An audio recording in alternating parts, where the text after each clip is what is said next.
Buongiorno e bentrovati. Chi mi segue da tempo sa già che ho parlato su altri video di come il cavallo riesce a leggere le nostre intenzioni e di come in maniera ancora inspiegata riesce a connettersi con il nostro stato d'animo. Oggi vediamo di aggiungere un'altra tessera a questo puzzle.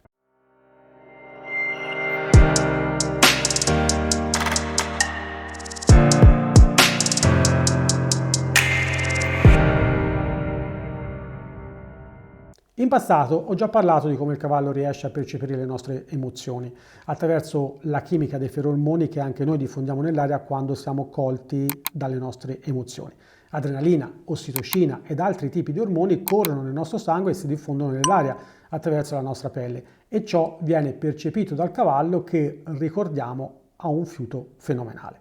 Non c'è da stupirci, del resto, la stessa cosa molti di voi l'avranno sperimentata con il proprio cane. A questo aspetto va poi aggiunta la capacità del cavallo di entrare in sincronia con il nostro cuore e generare quello che i ricercatori chiamano coerenza cardiaca, un fenomeno che si manifesta in determinate occasioni e che fa sì che il cuore del cavallo batta più velocemente o meno velocemente in funzione dell'aumento o della diminuzione del battito del cavaliere.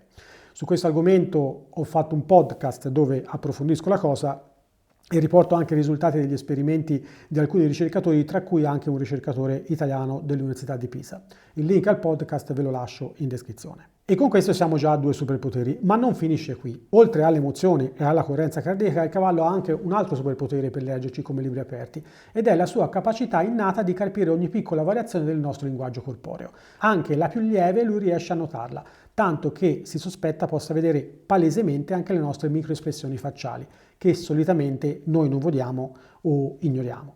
Anche di questo ne ho già parlato nel dettaglio in un altro mio podcast che vi lascio in descrizione, dove racconto anche una interessante storia dei primi del Novecento. Andatela a recuperare perché sono sicuro che ne rimarrete affascinati. Fatta questa premessa, nel video di oggi vi voglio parlare di un altro superpotere che si aggiunge agli altri 3 a cui abbiamo appena accennato. Ma prima è necessario fare una doverosa premessa. Come al solito, le fonti di tutto quello che sto per dirvi le trovate nella descrizione di questo video. Lo studio di queste straordinarie capacità del cavallo è di interesse particolare per coloro che praticano gli interventi assistiti, per le persone portatrici di handicap di vario genere, sia fisici che motori. Gli interventi assistiti con animali sono una pratica che risale agli anni 60 ed è ormai conclamata la sua efficacia, offrendo benefici sociali, emotivi, fisici ed educativi. Perciò molti ricercatori si sono interessati alla questione ed hanno approfondito questi argomenti. Nella loro pubblicazione, infatti, Emotional Transfer and Human Horse Interaction, alcuni ricercatori italiani dell'Università di Pisa, in collaborazione con altri dipartimenti e istituti come quello zooprofilattico dell'Università di Padova, hanno evidenziato come il cavallo, grazie anche alla sua lunga permanenza con gli uomini nel corso della storia, abbia sviluppato grandi capacità di creare relazioni con la nostra specie. Studi approfonditi hanno indagato come variazioni nel comportamento e nella fisiologia dei cavalli riflettono stati emotivi umani, insomma praticamente li fanno da specchio. Questi studi suggeriscono una comunicazione emotiva tra specie diverse e estremamente complessa, che chiaramente necessita di ulteriori ricerche per essere pienamente compresa, come sempre succede in queste ricerche. In sostanza sappiamo che ciò avviene, ma non sappiamo ancora spiegare esattamente i meccanismi di perché avviene. L'articolo sottolinea l'importanza di esplorare ulteriormente il legame umano-cavallo, soprattutto nel contesto degli interventi assistiti, per migliorare il benessere di entrambi gli individui coinvolti, ipotizzando che una maggiore comprensione di questo legame possa portare a metodi più efficaci e rispettosi del benessere degli animali durante gli interventi assistiti.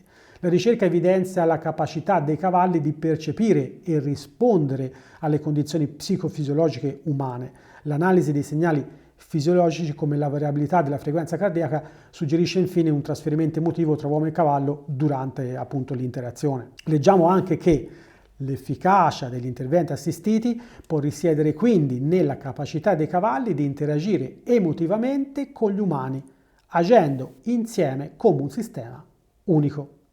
Wow, tanta roba. Mi piace quando leggo queste notizie perché qui non si parla più di ipotesi o discorsi campati in aria, qui si parla di dati di fatto, ancora in parte spiegati, ma questo è. Ma come se non bastasse, aggiungiamo anche il quarto superpotere dei cavalli. Una ricerca dell'Università della California parla di un esperimento simile a quello che aveva già fatto l'Università di Copenaghen per lo studio e la dimostrazione della coerenza cardiaca, ma questa volta i binomi non indossavano un dispositivo per la lettura del battito cardiaco, comunemente noto come ECG, bensì indossavano un dispositivo di EEG, cioè un dispositivo per la produzione di un encefalogramma, con cui puoi ricavare delle mappe per evidenziare i pattern mentali di entrambi e verificarne la sincronizzazione. Il protocollo prevedeva che cavallo e cavaliere fossero tenuti separati prima del test, dopodiché veniva dato via al test in cui si riproducevano alcuni scenari di vita di scuderia come il grooming del cavallo, il montarlo, eccetera, eccetera, e quindi dati dell'encefalogramma raccolti erano analizzati per identificarne le sincronizzazioni. Le analisi hanno incluso ovviamente la categorizzazione delle frequenze cerebrali e la generazione di mappe cerebrali. Ebbene, i risultati hanno mostrato che l'iterazione con i cavalli porta a una maggiore sincronizzazione dell'encefalogramma, specialmente durante la toilettatura e la monta, ed è stata osservata una maggiore sincronizzazione con un cavallo familiare, ovvero con cui l'umano aveva già una relazione, rispetto a uno non familiare. Lo studio conclude infine che esiste un effetto dose-risposta nel legame tra cavallo e umano, cioè che una maggiore interazione ed esposizione con l'animale porta a una maggiore sincronizzazione dell'encefalogramma. Inoltre, la capacità di creare questo legame sembra essere indipendente dalla storia pregressa di legame con gli animali da parte dell'essere umano, dimostrando quindi che l'aggiunta di un cavallo a qualsiasi tipo di terapia potrebbe migliorarne i risultati. La ricerca termina, come spesso accade in questi tipi di esperimenti, dichiarando che l'argomento richiede ulteriori approfondimenti, essendo estremamente complesso. Tanto finiscano sempre così tutte le ricerche di questo tipo, perché chiaramente non si riesce mai a fare delle ricerche esaustive in un ambito così complesso. Quindi ad oggi possiamo riassumere che il cavallo è una specie di supereroe che riesce a connettersi con noi in una maniera profonda ed estremamente intima, se solo gli dedichiamo un po' di tempo di qualità. Come spesso racconto ai miei studenti, possedere un cavallo è relativamente facile, basta avere le risorse economiche per acquistarlo e mantenerlo ed il gioco è fatto. Ma crearci una relazione profonda attraverso la quale vivere la nostra equitazione, sia essa agonistica o meno, è tutta un'altra cosa. Ma come abbiamo visto nel corso di questo video, non dipende dal cavallo, che grazie alle sue capacità ci spiana la strada per creare una relazione positiva e sincera. La difficoltà che troviamo sta quasi sempre nell'incapacità dell'uomo di fidarsi e di voler sempre controllare tutto, direttamente e indirettamente. La mania del controllo e la tendenza a pensare agli altri esseri viventi come inferiori a noi ci frena nel comprendere le dinamiche necessarie per creare un legame profittevole per entrambi. Quando un cavallo comincia a vedervi come un membro del suo branco, le cose cambiano radicalmente, sia in maniera positiva che negativa però. Dipende da noi e dalle nostre conoscenze se la cosa andrà in una direzione o nell'altra. Ma spesso l'ottusità che dilaga nell'ambiente equestre, ancora saldamente ancorato a pratiche vetuste, presunzioni e dal si è sempre fatto così, ci impedisce di formarci a dovere e diventare dei bravi uomini di cavalli. Sta a noi trovare la nostra strada. Io però per oggi mi fermo qui. Spero che il video vi sia piaciuto. Se così fosse, lasciate un like, condividetelo e vi ricordo che se volete maggiori approfondimenti sull'equitazione naturale e sul metodo che io insegno, potete abbonarvi qui su YouTube oppure su matteonihorsemanship.club. Un caro saluto e noi ci vediamo al prossimo video. Wish I could say I was finally over you, but that's not the truth.